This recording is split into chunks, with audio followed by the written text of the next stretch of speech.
Hello, Don, and welcome to your earthly and spiritual gifts reading. Let me make sure I'm absolutely don't judge me for this, Dawn. I just want to make sure I'm right. Yes, Dawn. I am on your earthly and gift. There we go. Please forgive me. My Mercury is natally in retrograde, so I mess up words a lot. It's my mind, not my heart. So, what we are going to get into today is this beauty here. This is the blueprint of your soul, the map of the life that Dawn is leading in the chapter of the evolution of your soul, because Dawn is just one chapter of this thing. So to break this down on like an astrological, scientific level for you to understand what we're doing here, um, the planets were lined up like this at the moment that you were born. And if you would just imagine for a second that your body is like a radio receiver, because we really are not made of anything, protons, neutrons, and molecules and stuff. The moment that you took in your first breath, all of these energies entered your body in order to guide you by the star grid through the rest of your journey. And the path you are taking as the philosopher, the spiritual guru, the professor, the person with the big door, the explorer energy. You are taking the path of the person who is stepping out of their family lineage and creating a philosophy for themselves. You are being guided on this path by your North Node in Pisces in the third. This means that if you have younger siblings, there's something about your relationship with them that's special, but also that eventually, if you do not have them already, you have the gifts of sort of channeling things through your voice. This could be mediumship.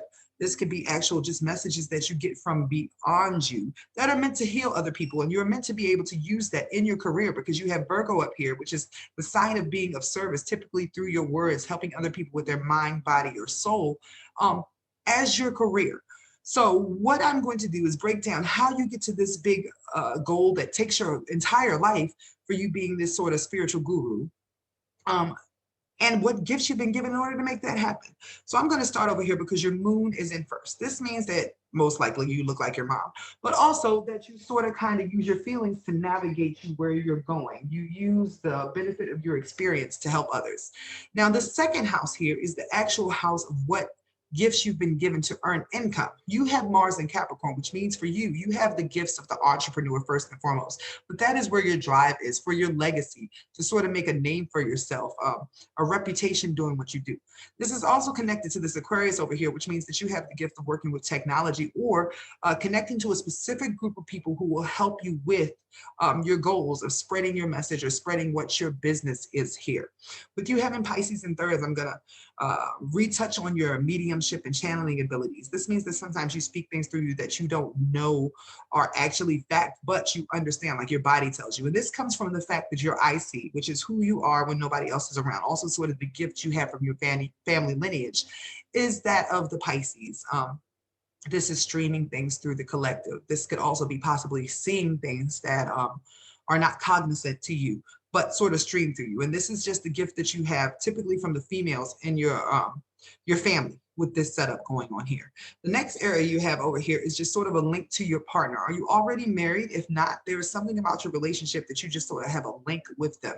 And this connects to your ability to be empathetic or extremely sensitive to other people who have been through some form of suffering or any type of domestic situation that is similar to what you experienced when you were younger, because there are some indicators here that maybe you had to deal with a neighborhood that was loud, or you had to be a protector in your home, or you had a violent parent, or dealt with a violent neighborhood, or just uncomfortable place growing up. You now have the ability to see that in other people, especially with children. This is something that was sort of on restraint or being held back until after you turned 28 for you to move in that direction. And in some cases, it could have even taken until around 57 for you to step into this energy of your own peace, so you were able to share with others how you found that for yourself. And this is especially in regards, once again, to women, families, and children. With you having this Virgo up here in the ninth, you'd be really good at helping people outside of where you came from, anywhere that's 2 hours or more. Just healing other people with your words and the wealth of your experiences. That is what your midheaven is in. This means that the peak of your life, your career goals, and what you are meant to be known for is your ability to help other people with their own transformation and sort of organize their lives, but also whatever partnership you end up in. I actually have never seen a 10th house, a career house, with this many planets in it. Like, Dawn, what is it that you do? Because You have your Venus, which is how you earn money, the way your mind works, your ability to connect with your group and radical change. Jupiter, the planet of expansion, and your sun all in Libra in your 10th house. This means that you'd be really good with balancing, and you literally came here to balance something. You belong to a group of people that could possibly be politicians, artists, writers, um, aristocrats, just people who are really into bringing mutuality and working for the underdog with this here. That's also the group of people that you belong to. And there's something about you in the group that you belong to that you are uncovering things that are not known to other people. This is karmic for you, and it's actually where the strongest sense of your gifts is at. This is Neptune, the planet of sort of the knowing beyond yourself. That connects to your voice and the family line that you came from, but you have it in Scorpio. So you have something about you that sort of knows people's dark secrets.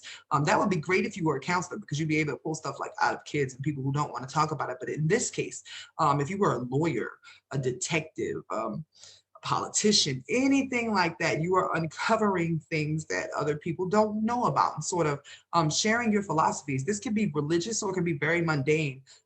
And by that, I mean, you could do something out in the public eye, definitely with this, but it's connected to you speaking, your words, your mind, or even possibly writing. So please let me know what it is that you do, because this is sort of cool. Thank you so much for this opportunity. Let me know if you have any questions.